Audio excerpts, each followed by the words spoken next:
Bonjour à tous, je suis Stéphane Vaillant, coach spécialisé dans l'apprentissage et j'ai la chance aujourd'hui d'échanger avec Emmanuel Lotz, spécialiste des langues et de l'anglais en particulier. Bonjour Emmanuel, comment vas-tu? Bonjour Stéphane, je vais bien, merci et toi? Très bien, merci d'avoir répondu positivement à mon invitation. Est-ce que tu peux te présenter rapidement? Oui, bien sûr, avec plaisir. Donc, je m'appelle Emmanuel Lott, je suis franco-américain, je suis Neuro Language Coach, spécialisé en anglais, en français, langue étrangère. Je suis passionné par tout ce qui est technique de développement personnel, par l'apprentissage en général. Et puis, ce qui me caractérise le plus, c'est que je suis un fondu de sport. Voilà. Très bien, super, merci. Euh, Question justement, puisqu'on parle de coaching, euh, en quoi pour toi le coaching c'est un avantage pour apprendre une langue? Tout d'abord, je dirais, c'est le coaching, c'est une collaboration qui se fait en toute conscience, en toute confiance avec comme un coach sportif en fait. Le coach de langue, il est là juste pour guider, il est là pour encourager et révéler le meilleur de la personne qui est avec lui, c'est-à-dire le coacher, quoi. Et donc, c'est une expérience sur mesure qui est adaptée à tous les clients. Donc, tout le monde peut le faire. On définit des objectifs clairs, on travaille sur une période définie avec des objectifs structurés.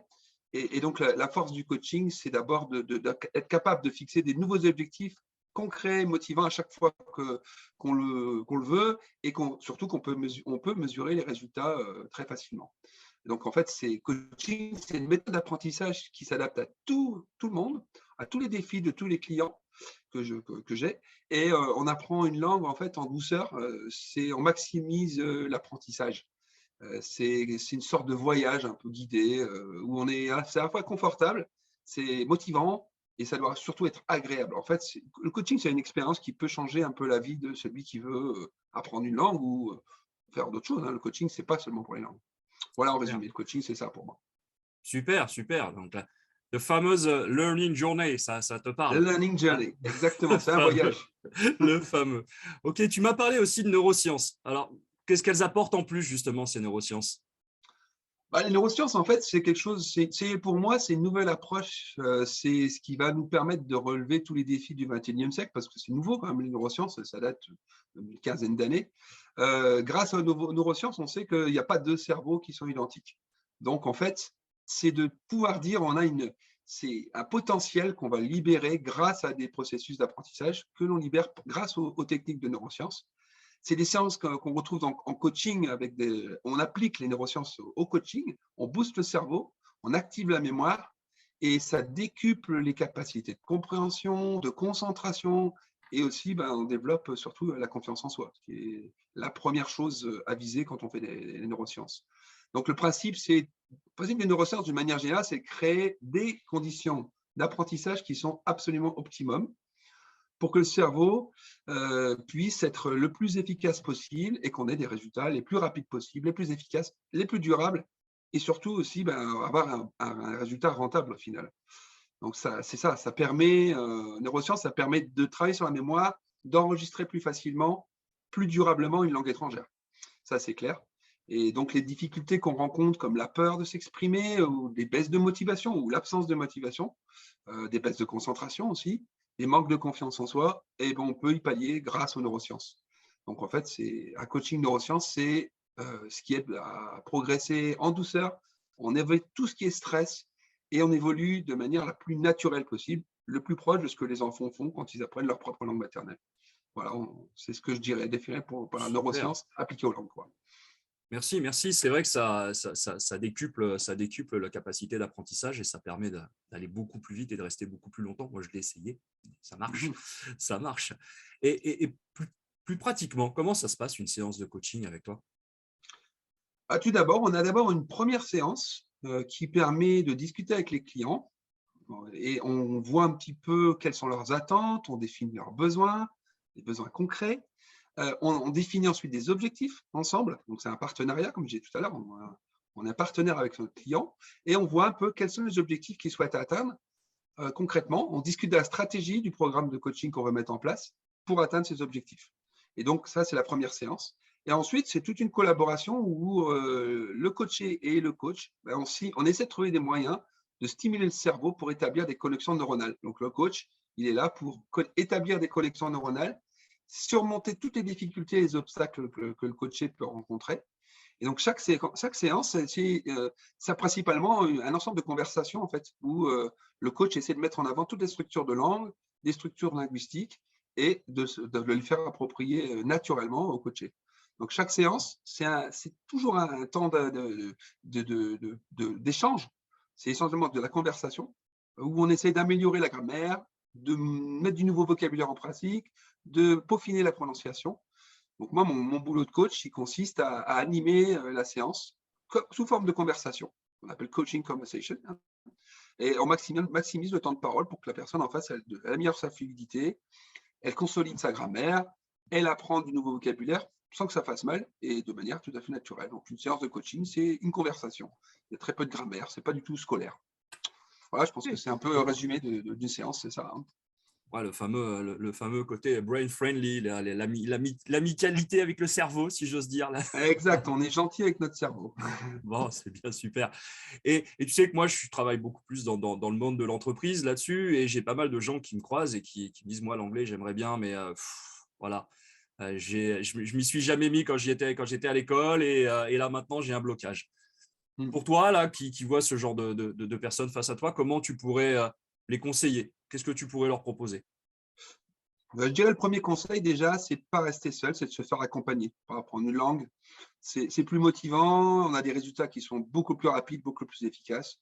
Donc, je vendrai ma crèverie en disant qu'il faut un coach. Parce que c'est comme en sport, une équipe de sport, elle progresse, mais si elle n'a pas de coach, elle ne sait pas où elle va. Donc, en fait, c'est un coach qui met le GPS en place et qui donne la méthode. Et un pro qui vous aide à aller là où il faut aller, quoi.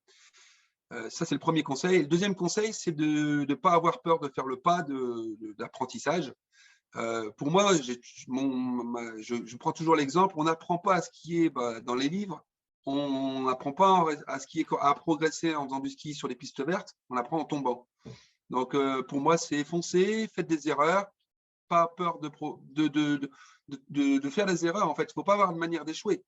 La seule manière d'échouer, en fait, c'est de s'arrêter avant d'avoir réussi pour moi. Donc, le premier conseil, c'est il faut y aller. Ça ne se fait pas tout seul. Never give up. On n'abandonne pas, on y va. Mais le conseil, c'est déjà de faire la première démarche, de se faire accompagner et de essayer encore.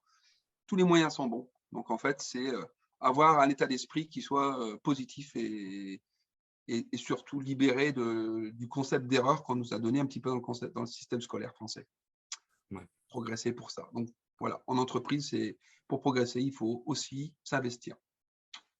Ça, c'est essentiel. Et comme disait, je crois que c'est Nelson Mandela qui disait « Je perds jamais, j'apprends ». Voilà, donc on peut se tromper, on peut apprendre, on recommence. Et puis justement, c'est en se trompant qu'on apprend à ne plus refaire les mêmes erreurs, quoi, tout simplement. Ouais, c'est génial. Moi, je suis en train de développer ça sur un petit peu, de manière plus générale, l'apprentissage, et pas seulement l'apprentissage des langues. Et quel enseignement tu tirerais, toi, de ton expérience? Ça fait quand même plus de 20 ans que tu enseignes l'anglais, si je ne me trompe pas. Tu fais aussi du français en langue étrangère, tu fais aussi ce qu'on appelle la cross-culture, donc l'adaptation culturelle. Quelle est ton expérience sur l'apprentissage en général? Mon premier constat, c'est que le système scolaire d'apprentissage des langues en France, d'apprentissage tout court, il n'est pas très efficace. On oublie souvent qu'on parle d'une langue vivante et que l'expérience, c'est par l'expérience qu'on apprend, et pas dans les livres, et pas en faisant des exercices. Donc ça, c'est mon premier constat. Et puis, depuis que j'ai intégré le modèle de Neurolanguage Coaching, ça fait maintenant 6-7 ans, j'ai pu observer chez mes clients un véritable bond en avant d'efficacité et de durabilité dans ce que les gens apprennent et dans le plaisir à apprendre et surtout dans le long terme. On a des résultats qui sont durables. Et donc, surtout, dans l'apprentissage, le premier blocage, c'était les peurs. Le peur de prendre la parole, les peurs du ridicule et la perte de confiance, le manque de confiance. Et ça, dans l'apprentissage, c'est ce que j'ai essayé de développer dans mes longues années d'expérience, c'est ça. Ce que je voudrais dire, c'est qu'après, on a constaté, moi ce que je constate, c'est qu'en fait, il faut modifier les modes d'apprentissage, parce que notre mémoire, elle n'est pas faite de manière linéaire. Il faut à la fois lire, entendre, voir, regarder et surtout pratiquer pour que l'apprentissage soit actif. On dit souvent qu'après 2 semaines, on se souvient à peine de 10% de ce qu'on lit. On se souvient de 20% de ce qu'on entend, 30% de ce qu'on voit, 50% de ce qu'on entend et on voit, mais on se souvient de 90% de ce qu'on dit et ce qu'on peut expliquer aux autres. Donc, si on est dans le phénomène de l'expérience, c'est tout gagné, on active le processus d'apprentissage. Ça, c'est mon gros constat des 25 années d'expérience que je peux avoir. Voilà, en résumé. Très bien.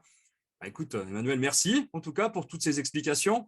Pour conclure, est-ce que tu aurais une citation inspirante que tu pourrais partager avec nous? Je constate qu'on a la même, parce que tu l'as cité tout à l'heure. Ma citation, pour moi, la plus limpide, pour moi, c'est Nelson Mandela qui illustrait ça de façon si limpide en disant « Je ne perds jamais, je gagne. Soit je gagne, soit j'apprends ». Pour moi, en Neuro Language Coaching, c'est ça. On ne considère pas, il n'y a pas d'erreur. Il n'y a que de l'apprentissage en retour. C'est encore une fois, on n'apprend pas à ce qui est dans les livres, on apprend sur les pistes rouges et pas que sur les vertes. Et on apprend en tombant. Donc voilà, la citation que tu l'as citée tout à l'heure, pour moi, c'est aussi celle que je prendrai parce que c'est celle qui permet de réussir et d'avoir des résultats sans. On ne se fait pas forcément mal en tombant, on ne se fait pas forcément mal en faisant des erreurs.